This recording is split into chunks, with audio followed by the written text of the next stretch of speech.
The sun hung low over the dusty streets of Redemption Creek, and the autumn wind carried with it the scent of dry earth and fading dreams. Samuel Hayes stood at the edge of the town square with his weathered hands, deep in his pockets and his eyes, fixed on something that made his heart ache in ways he had forgotten it could.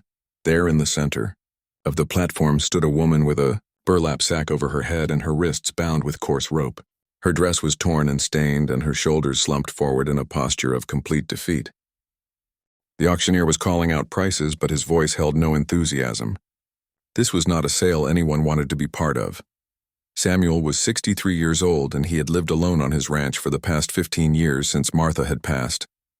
The silence of his home had become both his companion and his torment. He raised cattle and horses, and he tended his land with the same careful attention he had given it for 4 decades. But lately the emptiness had grown heavier, and some mornings he woke wondering what the point of it all was anymore. The auctioneer's voice cut through his thoughts again, and Samuel realized the bidding had stalled. No one wanted this woman. She was older than the usual unfortunates who found themselves in such circumstances, and rumor had it she had caused some kind of trouble in the last town. The starting price had been $5, and now it had dropped to $3. Samuel watched as she shifted her weight slightly, and even through the sack he could sense her resignation. She had given up. Whatever fight she had once possessed was gone, and she simply stood there waiting for whatever fate would come next. $2. The auctioneer called out, and his voice was flat with disinterest. No one responded. The crowd had already begun to disperse, and people were returning to their daily business. This was an inconvenience they wanted to forget. $1 then, the auctioneer said with a sigh. Going once for $1 to anyone with a charitable heart.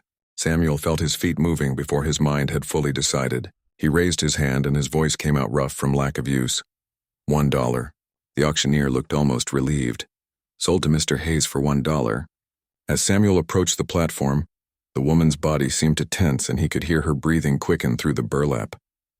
He reached into his pocket and handed over the coin, then slowly reached up to remove the sack from her head. What he saw made him pause.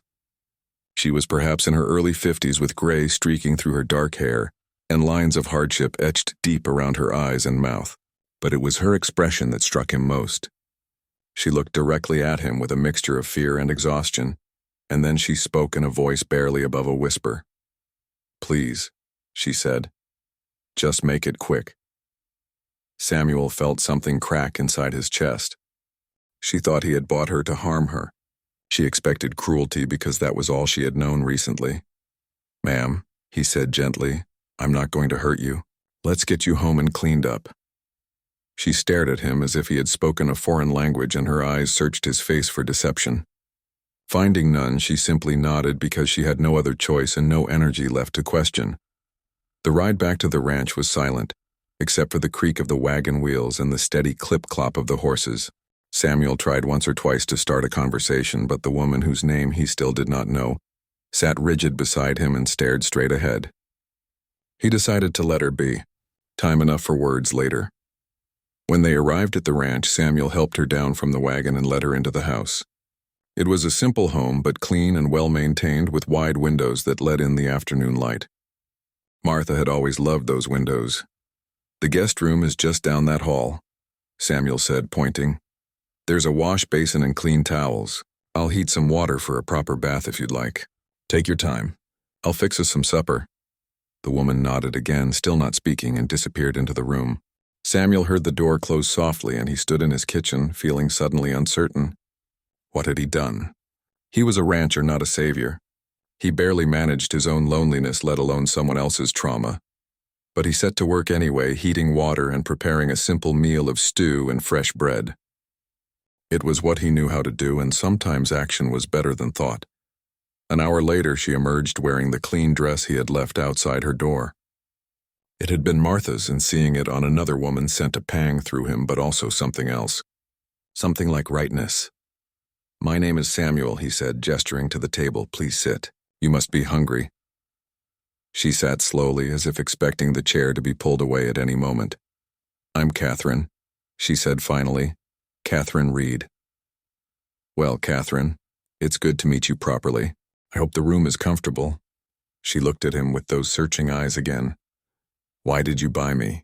Samuel ladled stew into 2 bowls and sat down across from her.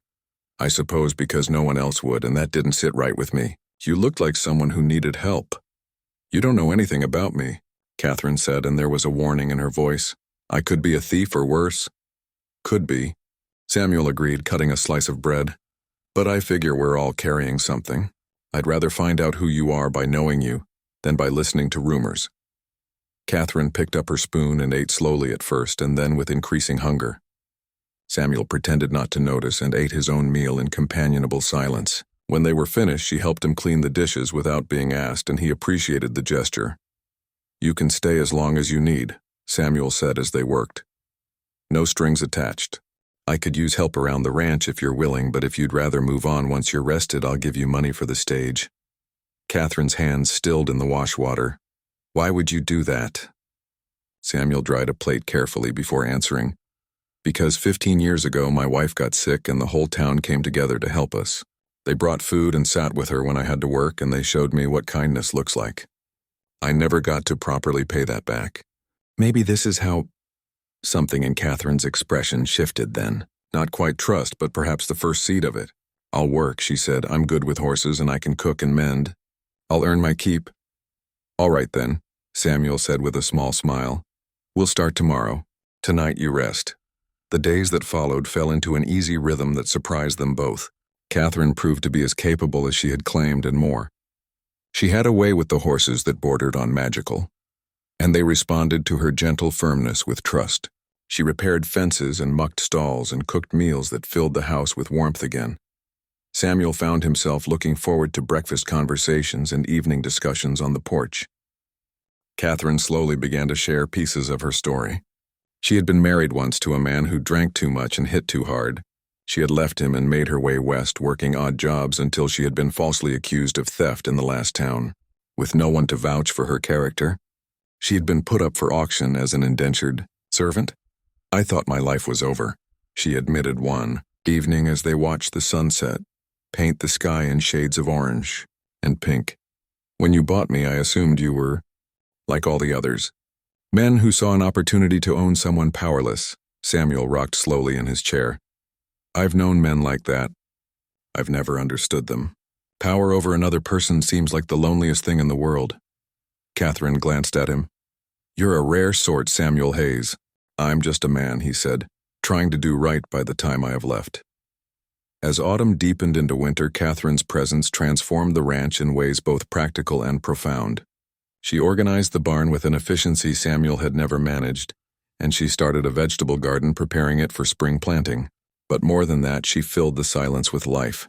She hummed while she worked and sometimes sang old songs that Samuel half remembered from his childhood. She asked his opinion on things and actually listened to his answers.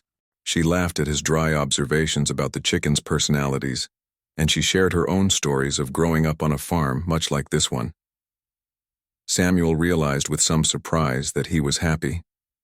Not the wild joy of youth, but the deeper contentment of companionship and purpose. He had grown accustomed to being alone, but now he understood that he had simply been enduring rather than living. One particularly cold December morning, Samuel found Catherine in the barn tending to a mare that was about to foal. He brought her hot coffee and a blanket, and together they kept watch through the long night. As dawn broke, the foal arrived healthy and strong, and Catherine's face glowed with the same wonder Samuel felt. In that moment, with new life trembling on unsteady legs before them, Samuel made a decision. Catherine, he said, I want to offer you something, and I want you to think about it carefully before you answer. She looked up at him, wiping her hands on her apron. What is it? I'd like to make this arrangement permanent, Samuel said, not as employer and worker, but as partners. This ranch needs someone with your skill and your heart. And if I'm being honest, I need someone too. I'm not asking for anything improper, he added quickly. We could keep separate rooms, or we could marry if you were willing. Either way, I want you to know you have a home here for as long as you want one.